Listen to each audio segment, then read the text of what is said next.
Barrister Saidul হক সুমন এই সপ্তাহে চুনারঘাটে আসতে পারেন নাই। এটা আমরা অত্যন্ত কষ্ট পেয়েছি এবং আমাদের চুনারঘাট উন্নয়ন থেকে বঞ্চিত হয়েছে। উনি যদি আসতেন আরো অসংখ্য রাস্তাঘাট সহ মসজিদে উনি অনুদান দিতেন। আমাদের কথা স্পষ্ট যে আমরা প্রশাসনের কাছে আহ্বান জানাই যে আপনি বিভিন্ন সংস্থার মধ্য দিয়ে এজেন্সির প্রশাসনের এজেন্সির মধ্য দিয়ে সেই জিনিসটা বিবেচনায় আপনারা নেন।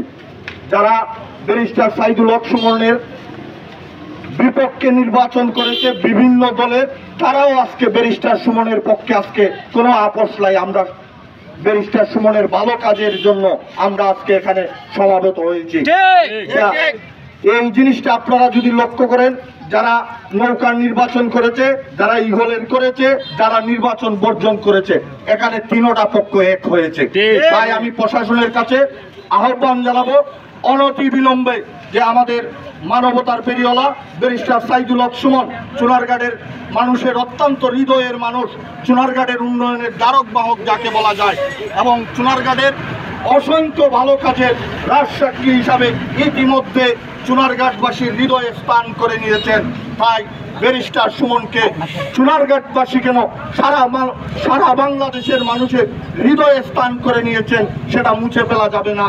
তাই আজকে প্রশাসনের কাছে আমাদের জোর দাবি অনতি বিলম্বে ব্যারিস্টার সাইদুল হক সুমন এই সপ্তাহে চুনারঘাটে আসতে পারেন নাই। এটা আমরা অত্যন্ত কষ্ট পেয়েছি এবং আমাদের চুনারঘাট উন্নয়ন থেকে বঞ্চিত হয়েছে। উনি যদি আসতেন আরো অসংখ্য রাস্তাঘাট সহ মসজিদে উনি অনুদান দিতেন, সামাজিক অনুদান দিতেন, সেই সব থেকে চুনারঘাটবাসী বঞ্চিত হয়েছে। তাই আমরা প্রশাসনের মাধ্যমে রাষ্ট্রের সর্বোচ্চ পর্যায়ে আমরা আহ্বান জানাই যে আমাদেরকে উন্নয়ন থেকে বঞ্চিত করবেন না, যে আমাদের যিনি উন্নয়নের জবাবদিহিতা নিশ্চিত করেন ওনাকে আমাদের মাঝে ওনার স্বাচ্ছন্দ্য মতে চলার ব্যবস্থা করে দিবেন এবং ওনার প্রয়োজনীয় নিরাপত্তা ব্যবস্থা জোরদার করবেন। যারা দেশের টাকা লুটপাট করে বিদেশ পাচার করতে আছে, যারা দেশের টাকা বিদেশের টাকা তালিকা বানাইতো, এই ব্যাপারে কথা বলছিলেন আমাদের দেশের এই বঙ্গবন্ধু শেখ মুজিবুর রহমান। এই কথা বলতে গিয়ে তার সপরিবার সহ তার হত্যা করা হয়েছে। আজকে এত বছর পরে আমরা ওই লোকের একজন অভিভাবক পাইছি, আমরা একমাত্র ব্যারিস্টার সুমন ভাই।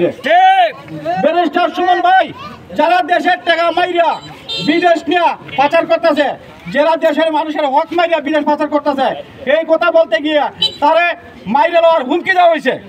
তা আমি বিশেষ করে আইনশৃঙ্খলা বাহিনীর কাছে আমরা একটা অনুরোধ থাকবো, আমাদের ব্যারিস্টার সুমন ভাইকে নিরাপত্তা দেওয়ার জন্য আমাদের দেশের প্রধানমন্ত্রী জননেত্রী শেখ হাসিনা ওনার কাছে আমাদের বাংলাদেশের মানুষের পক্ষ থেকে আমাদের অনুরোধ, তারে যাতে একটা পুলিশ প্রটোকল দেওয়া দরকার।